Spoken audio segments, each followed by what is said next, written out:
is rock our world. We have 2 weeks left in the count of 7 weeks before we celebrate the Feast of Weeks. I've covered this quite a few times in the last few videos and written lots of commentary to fill in the loose ends. So hopefully everybody tuning in here has watched all those, and for sure read the commentaries. I take quite a while to write the commentary. I listen to myself and try and pick out things I missed, unfinished thoughts, and so on. And it's been a long time now that I just keep working at it until I fill the whole 5,000 characters that YouTube gives me. And my hope is that it's valuable information. So make sure you, if you're interested in all this, which I hope that it's more than interest. It's a matter of life and death.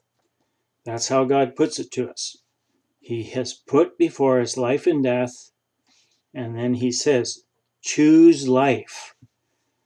And there's just what seems to me very simple choices that need to be made to make this correct choice of life. So back to the Feast of Weeks, this is one of the things the many things he tells us to do. He doesn't suggest it, that it's just a interesting exercise. He tells us to keep the Feast of Weeks. He has given us, in my opinion, all the information we need, and we had to have the 3 testimonies of Matthew, Mark, and Luke to complete the understanding of how to find the Feast of Weeks.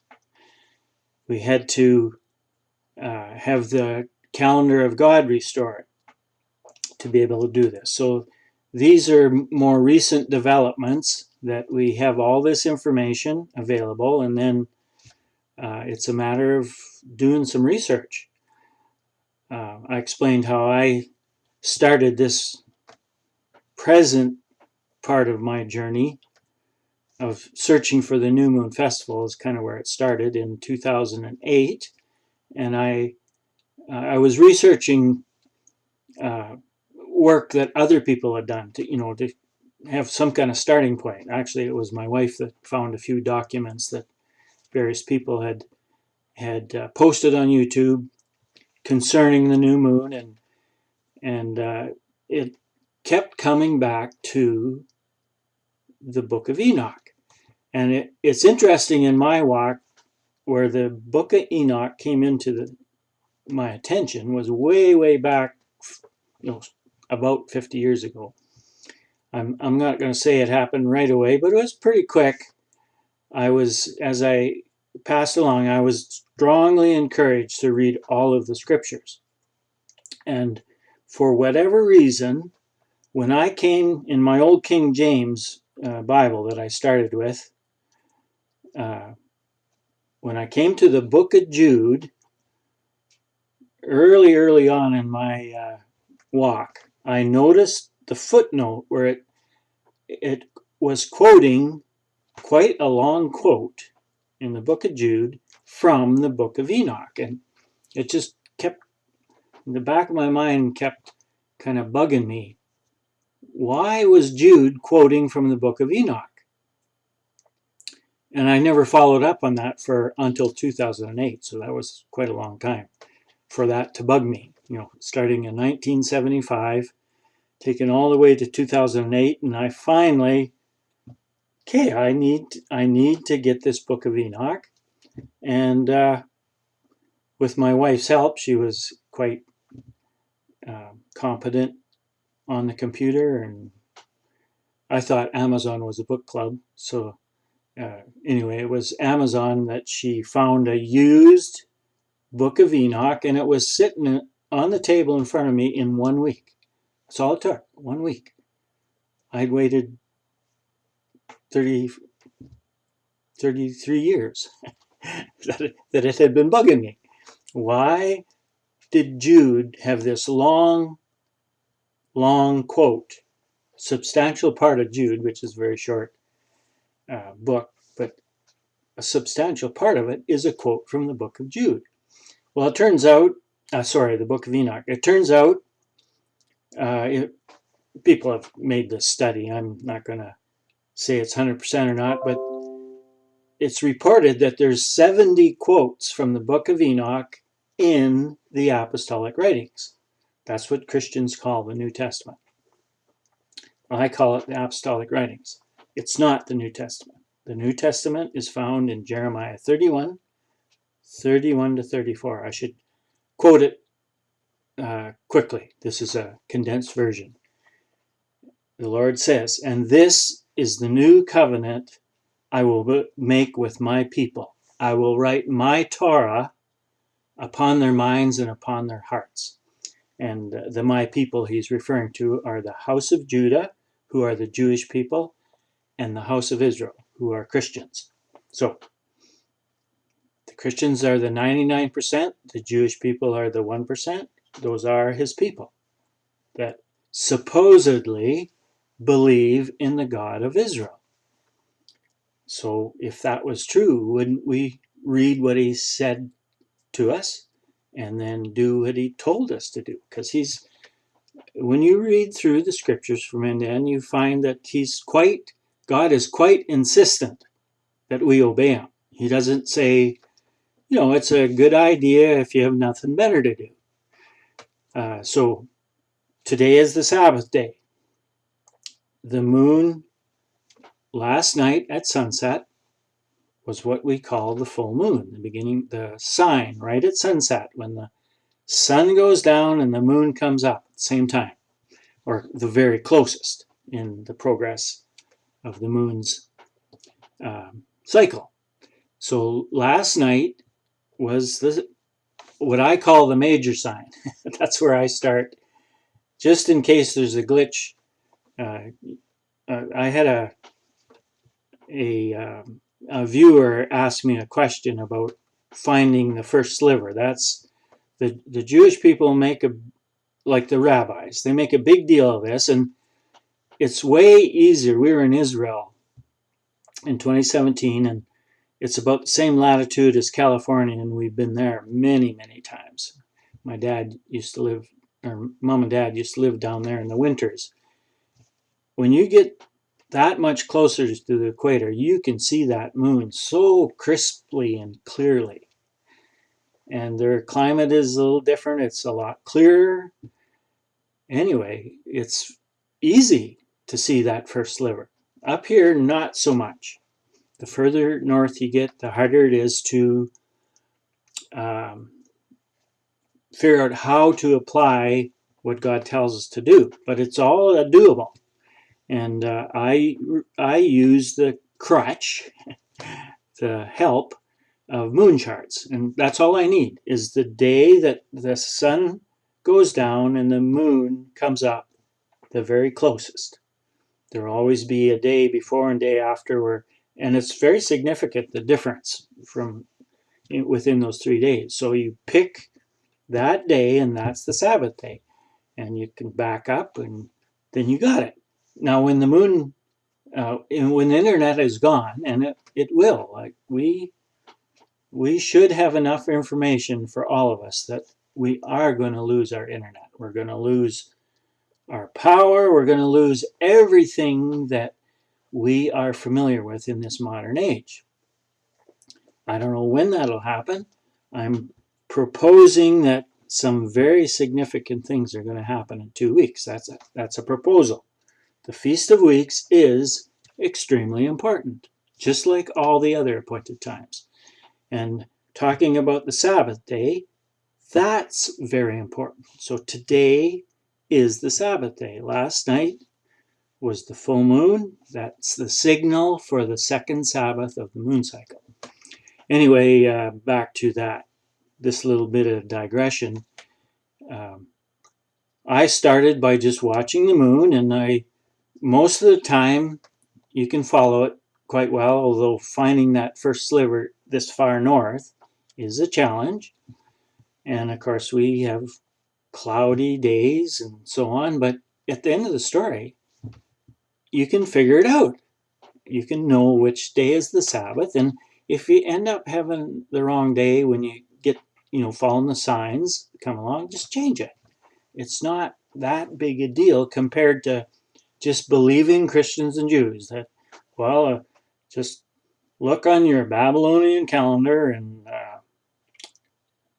keep Sunday if you're a Christian and keep Saturday if you're a Jewish person or a Messianic, or like me, I kept the Sabbath on Saturday for most of my career, starting in 1975.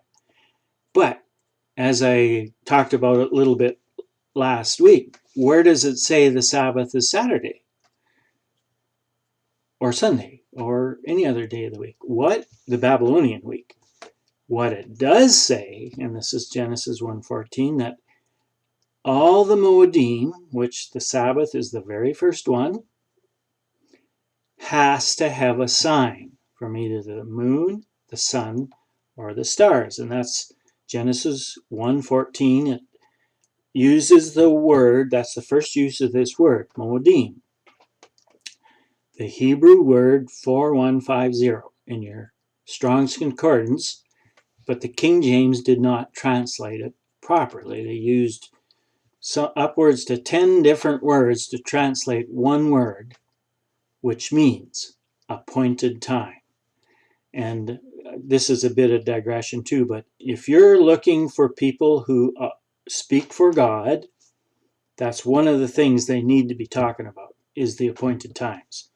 And so far, there's only two that regularly use those words, the appointed times. Well, if you don't count me. It's Julie Whedbee's messages that she says come directly from Yahushua and God's Healer 7. And I'm going to say the more important one would be Julie, but God's Healer 7 definitely has lots of messages telling us as clearly as can be that we are at the end of time. Time has run out. Time for God is a little bit different than us. I've been saying we were out of time probably for 5 years maybe. But that doesn't mean we're 5 years late. It just means it is time. I don't know if that means tomorrow, in 2 weeks, or we got another decade. I expect it to be very, very soon. And I am taking very seriously the messages that come to us through the scribe, Julie Whedbee.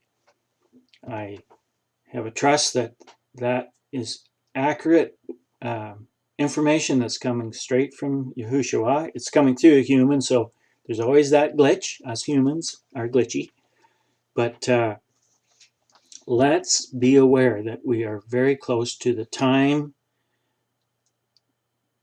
where we are in the Great Tribulation. It's getting more intense, and God's kingdom is just ahead of us in time.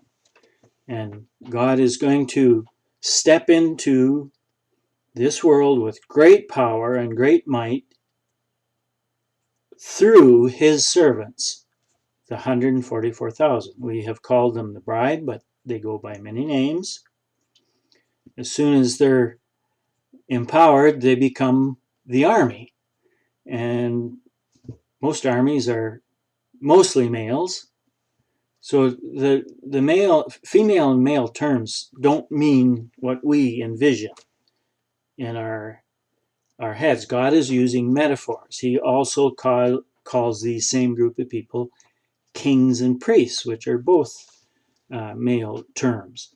And I've gone over this a number of times more recently, but using a female term indicates that God is asking us to be obedient. And I know lots of ladies don't like this idea, but this is God who gives us the rules and the instructions. And he tells us quite clearly that within a marriage, our wives are supposed to, are encouraged, to the best of their ability, to allow their husband to be the leaders. That doesn't mean he's more capable of being the leader. It's just the rules. And God is, he didn't make men smarter or more capable or anything. He made us stronger, generally speaking, and that's basically the only asset we have. We're better able to defend our family. But it all boils down to, are we going to obey, or are we going to just, I'm not going to do that? That's what disobedience is. So then the male term means that we have proved ourselves by being obedient, and then God starts using this male term because he's now able to give us authority. That's all that means. They're secret, not secret, they're hidden messages that we can understand if we choose to obey. Understanding comes to those who walk down this road of obedience. And there's all kinds of ways we can be obedient, and then obviously there's all kinds of ways we can be disobedient, but we get to correct our behavior anytime, on any level. Excuse me. Any time that we choose, we just have to have a change of heart. Which reminds me, God offers to give us a new soft heart. So ask for it. If you find resistance to any of this stuff, any of the things that God teaches us, ask for a new heart. God offers it to us, and that message is found in Ezekiel. There's 3 almost identical quotes from the book of Ezekiel that explain how God he offers to take the stone heart out of our chest, and that's why he can't write his Torah on our heart, is because it's too hard. He can't scratch on it. It's too hard. It's like trying to engrave a diamond or something like that. So, and he's using metaphors, obviously. So he says, I will give you a soft heart upon which I can write my Torah. So what do Christians do? They come along and say, oh, well, Jesus did away with the Torah. Where does that fit into any of this? It's an outright lie. It has no backing. Yeshua himself, Matthew 5, 17 to 19. Do not think I came to abolish the Torah of Moses. If you break the least commandment of the Torah and teach others to do the same, you will be considered least in the kingdom of God. And that doesn't mean you'll be there. It means you'll be called the least, wherever you are, or whether you're... Anyway, we won't go too far down that road. The challenge is to obey to the best of your ability. And that's never going to happen if you don't research what God has told us to do, because you can't find the answer in a church or a synagogue or any kind of other religious establishment on the face of the earth. And we'll call all the other ones Gentile religions. We have Christianity, we have Judaism, and we have all the pagan Gentile religions that are separated from God. They can't know God because he's not taken that wall down. But he will during the Great Tribulation. The wall is coming down. We will come to the fullness of the time of the Gentiles. We are already in the tribulation, but we're not in those 1,260 days that God has set apart for the set apart ones to preach His truth to this world. So that's how God is going to invade this earth, is through His set apart believers. And Julie Whedbee has been teaching us those details for 13 years. So I might even do this. I have a list of about 10 or 15 of Julie's messages, or God's messages through Julie, going back these 13 years that I find very, very encouraging. They fill in pieces, and that's the key. We have the scriptures, but they're mysteries. So God has given us all these various tools to solve the mysteries of Scripture. That's one of them. But He's given us these messages through His scribe, Julie Whedbee. Another one, which I've referred to many, many, many times, is the vision God gave us through, we'll call him a scribe too, Rick Joyner. And it started as 3 books, compiled into one now, called the Final Quest Trilogy. Rick was challenged to just write it the way he received it, not mix in his own errant theology into the story. So we get to read these things, and if we have already read the scriptures, that's the most important thing. We've read them already. We are being obedient to the best of our ability. We are keeping these appointed times. We're keeping the Sabbath day, and if you believe Saturday is the Sabbath day, okay, and that's in your heart, and you were doing it honestly, God respects that. But here I am telling you, you check this out. It has to have a sign from the sun, the moon, and the stars. Saturday does not have a sign from any of those. Neither does Sunday. So it cannot be the Sabbath day. So anyway, if you're that person, okay, follow through with my challenge. Do some research in this area. And if you can prove to yourself that Saturday or Sunday, it absolutely cannot be the Sabbath, well then do something about it. That's what God's looking for. A change of direction when you're given the information. What He tells us, He says, my people are destroyed for lack of knowledge. And the culprit, I guess in reality, is us. We don't take the time to read the scriptures. And that's ridiculous. Why would we call ourselves a believer and we don't bother reading the scriptures? Anyway, then the next culprit would be the teachers, the pastors and rabbis and so on, the leaders within these two groups of people. They aren't teaching the truth. Why? Well, this is the way God designed the whole thing. He's given us this challenge. So are we going to choose life or death? Okay. I had if we had 2 weeks left till everything changes, and I don't know what that might look like. It could. I've talked about weakening magnetic field around the Earth, and I've pointed you to a fellow that gives as accurate update and information about the sun and its activities and how it affects the Earth. It's called Space Weather News. Used to be called Suspicious Observers. They have more and more equipment. They're measuring all these charged particles that come from the sun. They come in 2 forms, from coronal holes,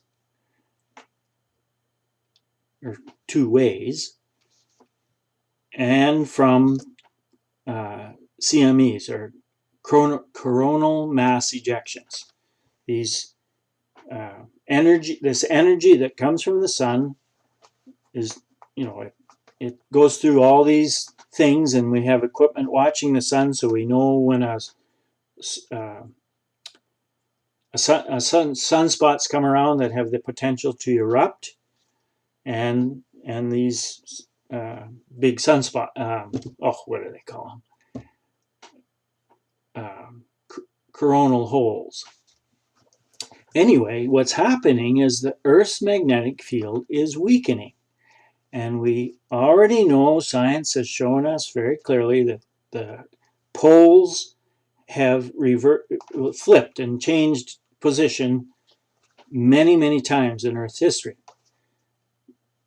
The evidence is the last time was 6,000 years ago. And this is one of the guys that he's following up on the information that we're learning right now.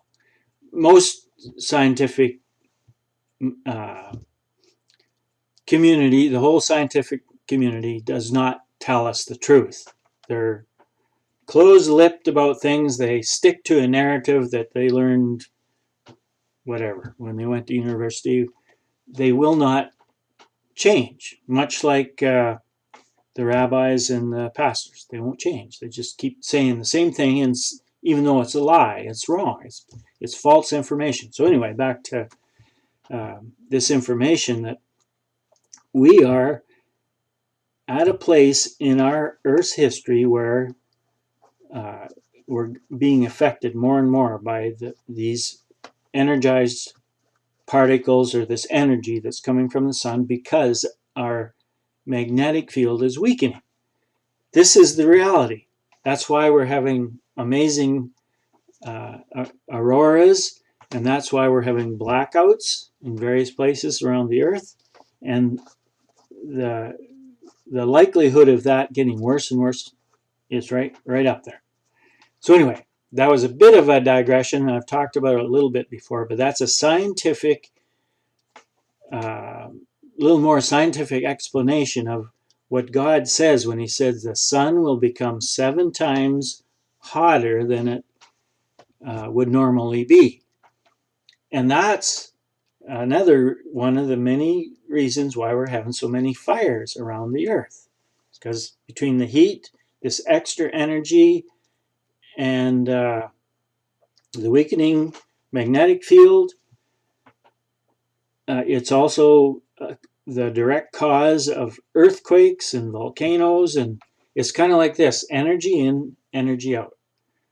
The Earth absorbs all this energy because it's not being protected by its magnetic field, and the energy comes out in the form of earthquakes and volcanoes and severe weather. We're having more and more hailstorms and cloud bursts, like intense storms that flood cities. And of course, we had the wisdom, us humans, to build all our cities either beside a river or beside the coast, where a tsunami can wipe out the city.